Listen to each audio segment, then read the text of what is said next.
अध्यात्म विज्ञान कोई धर्म या संप्रदाय नहीं है, ये स्पिरिचुअल साइंस है जो कुदरत के कानून पर आधारित है। ये विज्ञान पूरे ब्रह्मांड के सभी रहस्यों को उजागर करता है और जीवन के सभी पहलुओं को समझने के लिए एक नई दृष्टि देता है। इसी को आर्ट ऑफ विजन कहते हैं, दुनिया को देखने की एक नई दृष्टि, जो अध्यात्म विज्ञानी परम पूज्य स्वामी श्री कमलेशानंद जी के निर्देशन में सनातन सत्य का अनुसंधान कर हमारे जीवन को प्रकाशित करे। जय सच्चिदानंद। संकेत અને સહાયક સંકેત એ બેના લેવલમાં શું ડિફરન્સ છે અને સહાયક સંકેતનું મહત્વ કઈ લેવલ પર જાય? પ્રશ્ન છે કે સંકેત અને સહાયક સંકેત એ બંનેનું લેવલ શું છે અને બંનેના લેવલમાં શું ડિફરન્સ છે? હા, સંકેત સંકેત એટલે હું કોણ છું તે જાણવું. શું કીધું? એને સંકેત કહેવાય. પણ જાણવું એ સંકેતના પાછા પ્રકાર છે, વ્યવહાર સંકેત અને નિશ્ચય સંકેત. વ્યવહાર સંકેત એટલે નોલેજ, નિશ્ચય સંકેત એટલે કે સતત હાજર રહેવું. શું કેવું? એને નિશ્ચય સંકેત કહેવાય. વ્યવહાર સંકેત એટલે નોલેજ. મને ખબર છે હું આત્મા છું, પણ વ્યવહારમાં કોઈ જગ્યાએ એનો ઉપયોગ થતો નથી, એટલે વ્યવહાર સંકેત કહેવાય. કે ભાઈ આત્મા જોયું ખબર છે, હું માનું છું, પણ મારી અવેરનેસ પ્રેક્ટિકલ લાઈફમાં નથી, તો વ્યવહાર સંકેત છે.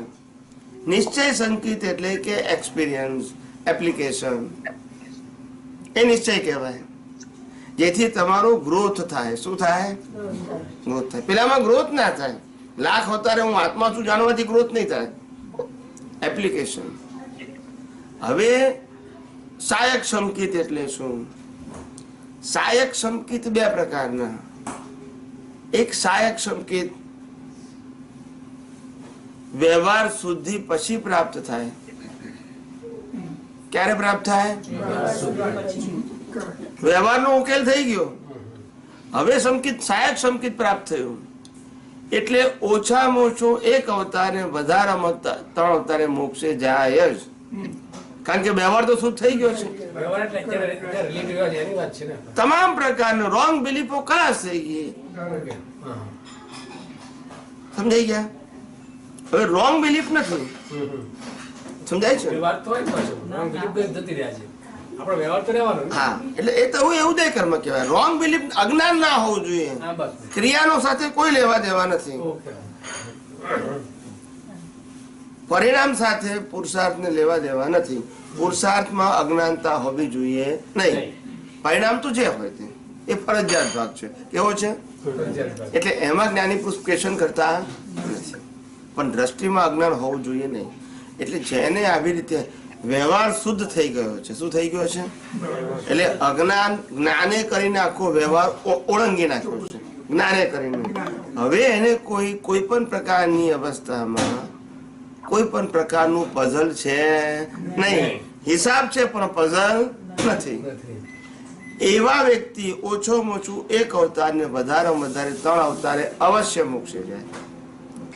હવે આપણને જે સહાયક સંકેત મળ્યું છે એ નિશ્ચયથી મળ્યું છે, વ્યવહારના ઉકેલ વગર.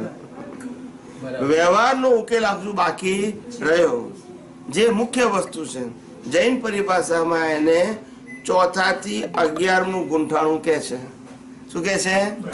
11મું ઓળંગીને 12માં ગયો, વ્યવહારનું ક્લિયર કરીને, પછી સેમ ઓછોમાં ઓછું એક અવતારને વધારે વધારે 3 અવતાર. સમજાય છે? પણ આપણે વ્યવહાર ઉકેલવાનો આખો બાકી રહ્યો.